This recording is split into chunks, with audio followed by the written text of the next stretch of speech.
जीवन में जितनी तुम्हारी मनोकामनाएं हैं, जितने तुम्हारे सपने हैं, जितने लक्ष्य हैं, जितने उद्देश्य हैं, वे सब कहां एक साथ पूरे हो जाते हैं। और एक उद्देश्य पूरा होता है, उसके साथ में 10 उद्देश्य और निकल कर आ जाते हैं। इसलिए जितने पूरे हुए उनका आनंद लेते रहिए और बड़े सपने भी देखिए। सपना देखना बुरा नहीं।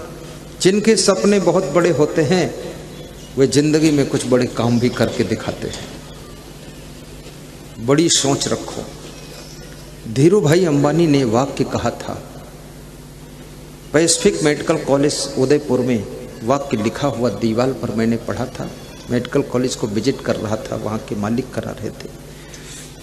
बड़ा अच्छा लगा। लिखा था कि अच्छा सोचो, फिर लिखा था बड़ा सोचो, फिर लिखा था जल्दी सोचो, और फिर ये भी लिखा था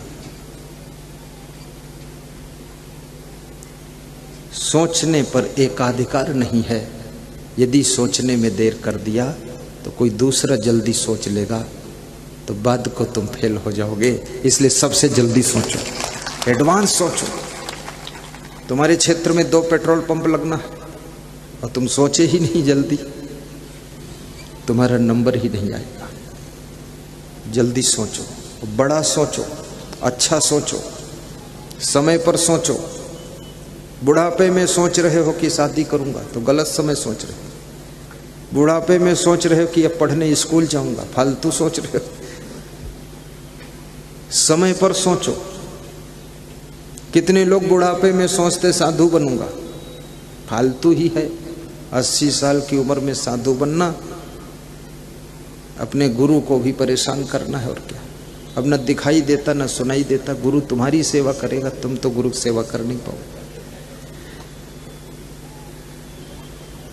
जवानी अवस्था में साधु बनो, जो गुरु का कुछ मैनेजमेंट भी कर सको, गुरु की व्यवस्थाएं कर सको, आश्रम का विकास कर सको, धर्म की रक्षा कर सको, देश विदेश गांव गांव जा करके सत्संग भी सुना सको।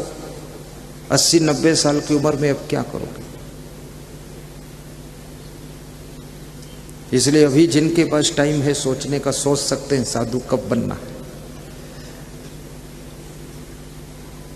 और साधु बनना चाहिए, लेकिन कैसे बनना चाहिए? साधु होना चाहिए पक्का होकर खेल, अब कच्चा सरसों पेर के खरी भैया न तेल। इसलिए कच्ची सरसों मत पेरो। मन डगमग है तो साधु मत बनो, फिर तो संसार में रहो। मन पक्का है तभी साधु बनो। साधु बनने के बाद मन कहीं ललचाना नहीं चाहिए। धन को देख करके भी लालच ना आए, किसी के रूप सौंदर्य को देख करके भी मन फिसलना नहीं चाहिए, और किसी भी संसार के भोगों की तरफ मन आकर्षित नहीं होना चाहिए, और किसी भी सामान का भी अंदर अंदर लालच नहीं आना चाहिए। और याद रखना, साधु बनने का मतलब है काम क्रोध लोभ मोह अहंकार, इनको कंट्रोल करना ही साधु बनना है, फकीर बनना है, महात्मा बनना है।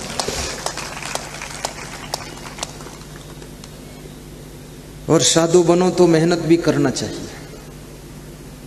कितने साधुओं को देखा जाता है पूरे आलसी है।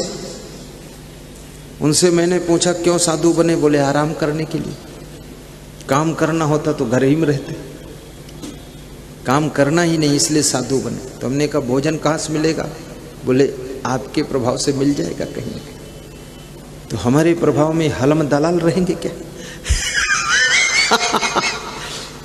मेहनत करो, परिश्रम करो, अच्छा आश्रम बनाओ, वहां भक्त लोग आ जाए, उनके ठहरने का स्थान रहे।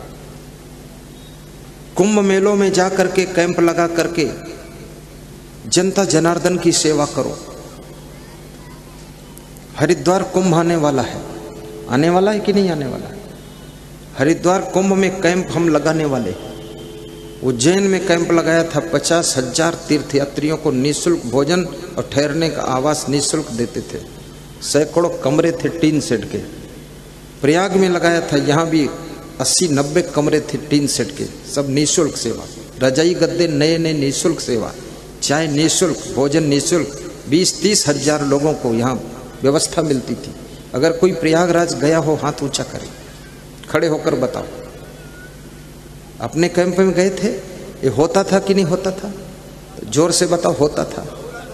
और भगत वहां सब सोता था कि नहीं सोता था? ये होता था, तुम बैठो। ऐसी व्यवस्था। और हरिद्वार में 250 कमरे बनाने का इरादा है। 250 कमरे आपके लिए, मेरे लिए नहीं, ताकि रात में पानी बरसे। कुंभ में पानी जरूर बरसता है, पानी बरसे तो तुमको परेशानी ना हो। और सब कमरे निःशुल्क दिए जाएंगे सभी भक्तों को, और भगत हो ना हो तो भी दिया जाएगा। और जिसको किसी कैंप में रहने का ठिकाना न मिले वो मेरे कैंप में आओ, वहां जगह है, पहले से ही तैयारी चल रही है। और उसके लिए 200 कुंटल चावल कार्तिक राम यादव, छत्तीसगढ़, शिवरी नारायण, डिस्ट्रिक्ट जांजगीर चांपा, बिल्लू अग्रवाल आदि आदि 5 लोग मिल करके 200 कुंटल चावल वहां के लिए भेज रहे हैं।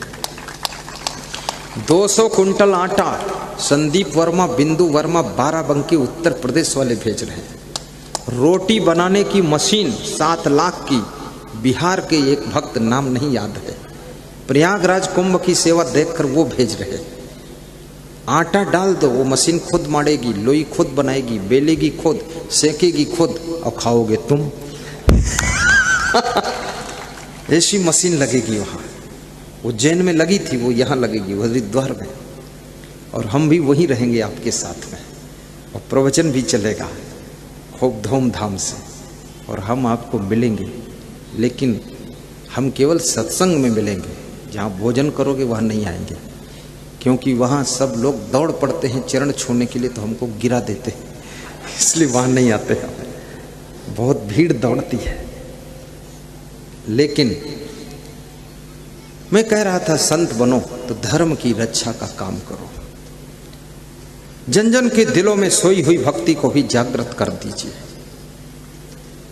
पितृभक्ति, मातृभक्ति, देशभक्ति, गुरु भक्ति, उनके अंदर जो आज तक सोई पड़ी है, उसको अपने शब्दों के ज्ञान के माध्यम से जागृत करके देश के प्रति भी प्रेम पैदा कर दीजिए। इसलिए मैं देश के जवानों को, मिलिट्री कर्मचारियों को, मिलिट्री जवानों को भी धन्यवाद देता हूँ, पुलिस जवानों को भी धन्यवाद देता हूँ, जो देश की रक्षा में कवच कुंडल का काम देश की सीमा पर कर रहे हैं।